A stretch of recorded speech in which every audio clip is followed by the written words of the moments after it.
زه به اسانه د اختر د لمانځه طریقه در وښیم. اوله خبره دا ده چې د لمانځه د لوی اختر او د کوچني اختر د لمانځه فرق نشته. خالي یو بدای چې کوچنی اختر په نیت کې بل دا دی لوی اختر.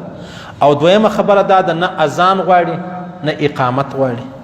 او بل خبره دا ده چې په جمعات به بغیر د جمعات به نه. بل خبره دا ده که چا مطلب یو ځای د عیدګاه لمونځ نه وکي بیا ولاړ دي بل ځای کاله ته نه اوس بیا د بل ځای کال ته نه اوس بیا قضایي نه لري چې رئیس په کور کې سړی قضا وکي. او بل خبره د اختر دا ده چې کله د سهار لمونځ وکي بیا به ته نه اشراق په مسجد کې کوي نه په عیدګاه کې کوي نه بیا په کور کې کوي نه بیا نر کوي نه بیا ښځې کوي. صحیح په دې ځای کې بیا دغه عبادت دی. او بل خبره دا ده چې کله مطلب دغه د جمعه ټیم سلو د اختر د لمانځه راس اول مخکې خو به داسې واجزانو چې عیدګاوې به ولې غټې غټې عیدګاوې بیا دا د مسلمانانو ډېره لویه ورځ ده د خوشحالۍ ورځ ده د اظهار ورځ ده د کثرت چې موږ ډېر مسلمانان یو. بس هغه د بدمرغۍ څه د نفسي د وجې څخه هر سړی وروره یوه کوټه مسجد یې جوړ کړی هلته خپل د عیدګاه لمونځ کوي که نه نو څونه ښه خوند کوي د جمعې لمونځ څونه ښه خوند کوي چې بیخي ډېر لوی راشي لویه مجمع یې دعا یې هم ښه خوند کوي امین یې هم ښه خوند کوي او دلته ډېر ملاقاتونه هم کېږي مسلمانان هم سړی وویني په لمانځه خوند هم واخلي. دا نو څه معنا ده چې سړی ورور یوه کوټه یې جوړه کړې ده که څوم جایزه دی شک نشته خو لیکن ډېره لویه خبره د ثواب خبره هغه ده چې سړی عیدګاه لره ولاړ شي. خو بیا که چیرې عیدګاه نه وي اوس زموږ په ښارو کې عیدګاوې ډېرې کمې دي بیا لوی لوی مسجدان دي جامع مسجدان دي هلته سړی ولاړ شي هر ځای دا نه چې زه د خپل مسجد خبره درته وکم هر ځای چې لوی مسجد دی اجماع څومره ډېرې اجتماع څومره ډېرې هغومره ثواب زیات دی. اوس په دې خبره خدا بدقسمتي راله چې هر سړی په خپل کور کې په خپل بیټه کې د قیامت نشانیانې دي. هر سړی ورور مسجد جوړ کوي د خپل ځان دپاره یې جوړ کوي دغه بل تر برو دا بل دپاره چې ورور ستا لمانځه زه درتللی نسم. څونه لویه بدقسمتي ده. حالانکې مسلمانان باید چې په دا ورځ باندې فخر وکړي چې الحمدلله موږ څونه ډېر مسلمانان یو او د الله امر د الله حکم د پیغمبر علیه السلام طریقه مې خپله کړه د خوشحالۍ خبره به وایي. بیا په دې کې خبره دا د عزیزانو چې کله د اختر ورځ شي نو اول به سړی دا وایي چې کم څوک چې فطرانه ورکوي هغه د فطرانه ادا کړي. صحیح سلو دا د الله د رسول طریقه وه. که چیرې چا نه که ادا یا یې لاس تنګ و نه سوی کولی بیا د لمانځه بعد ادا که که لمانځه بعد نه وي په دا بل ورځې ادا که بل ورځ نه وي په بل ورځې ادا که خو مطلب حال ته ګوره ادا یې که په خپل ژوند کې. او دا خبره هم ده بیا که چیرې د اختر اول ولا طوفان ولو باران ولو هوا ولا بد د ورځ و یو مشکل راغلی پروا نه لري بیا یې په سبا باندې وکړي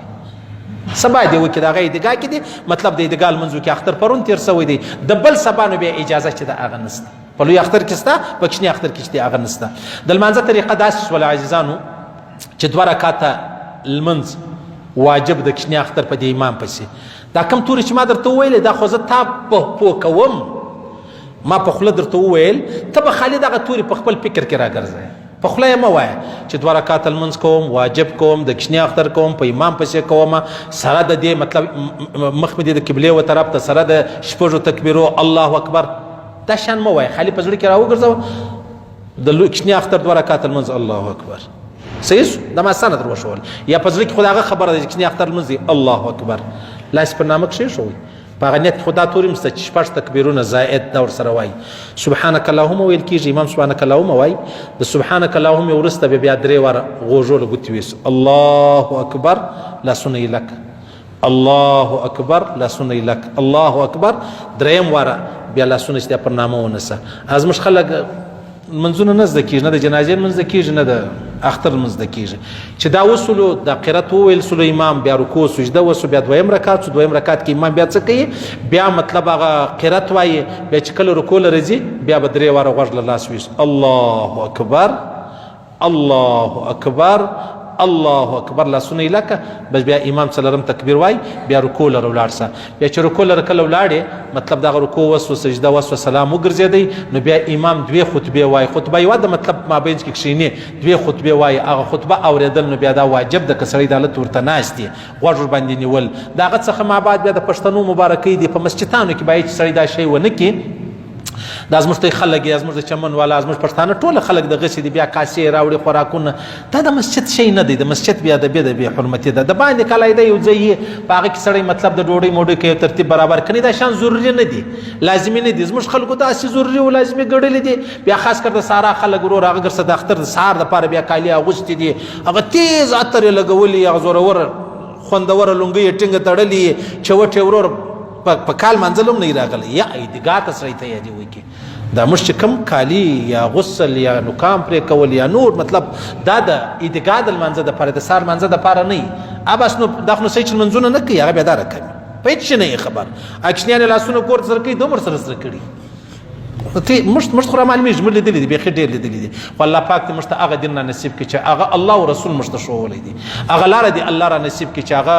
د جنت لاره یي له هغه لارې دې الله پاک موږ وساتي چې هغه د جهنم لاره یي هغه لارې دې الله را نصیب کړي چې هغه حق لاره یي له هغه لارې دې الله موږ وساتي چې هغه باطله لاره یي نور الله پاک دې موږ ته اختر بختور کړي